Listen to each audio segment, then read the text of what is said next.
This is a mistake typical of beginners, but you also see it a lot in YouTube videos. People who call themselves master or shifu making this very basic mistake. And it's a sign of a beginner. And it doesn't matter if the person's been training for 30 years. If they do this, they're a beginner. We are in Sanjamabu, and we're going to switch to Gongbu, like this. To switch to Gongbu, what we're going to do is, and I've described this in detail in another video, the video about punching. We pivot here at the knot, at the center of the foot. We straighten the leg, but to make space for straightening the leg, we have to move the hips forward. We pivot the femur, and we push the hips forward. We pivot the femur, we straighten the leg, and to make space, because the leg is now longer, we have to push the hips forward. So the hips go from here to here. But look, when we push the hips forward, we also have to push forward with the front knee.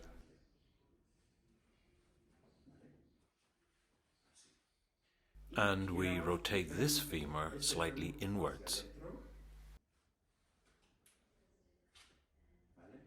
And to counteract the additional pressure from this femur. Because if you don't, this is what happens.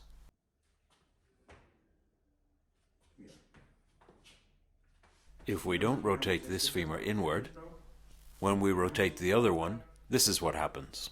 The pressure from this one pushes that leg, that knee outwards. And I call this one the wandering knee.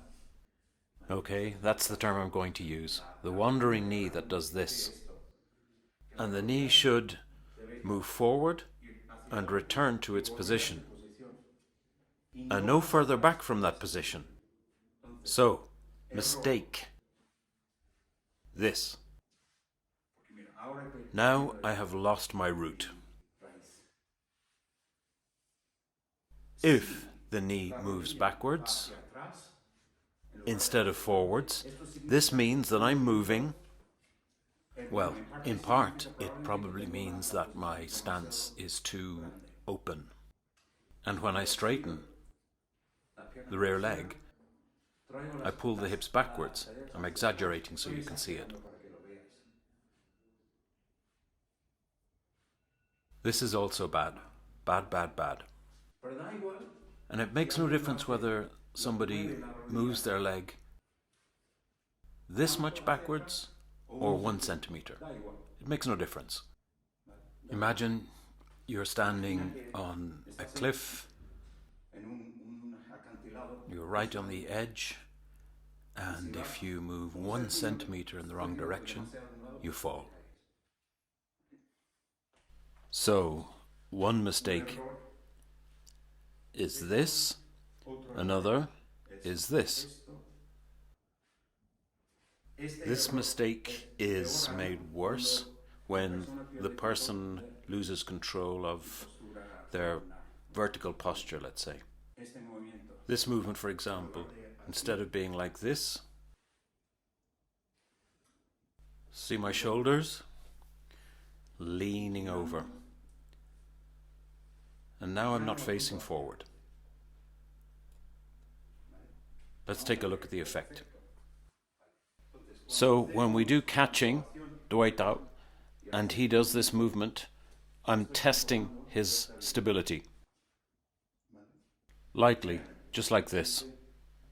If he moves his knee sideways, you see, with little pressure, because he's no rooting, he's no root.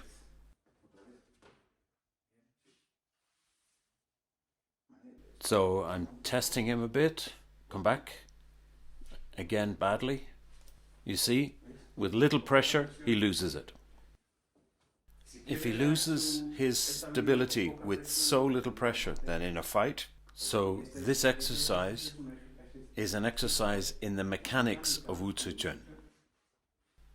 This is not a technique for fighting nor for self-defense. It's for training the mechanics, because we don't do this in any fight. And if this time, try to do it like this. Doing it well.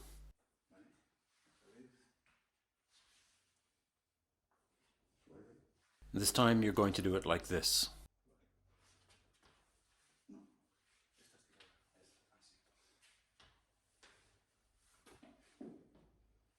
You can't resist.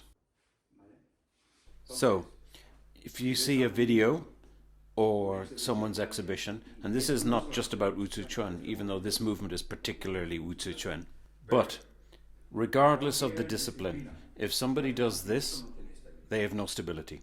And not even in martial arts. In tennis, in football, in whatever, this has no stability. This has stability. So if you see a video and somebody does this, doesn't matter if they have some important title or they've been training 30 or 40 years, they're a beginner. This too, they're a beginner. And this way, they haven't even reached beginner level. Okay, let's practice it.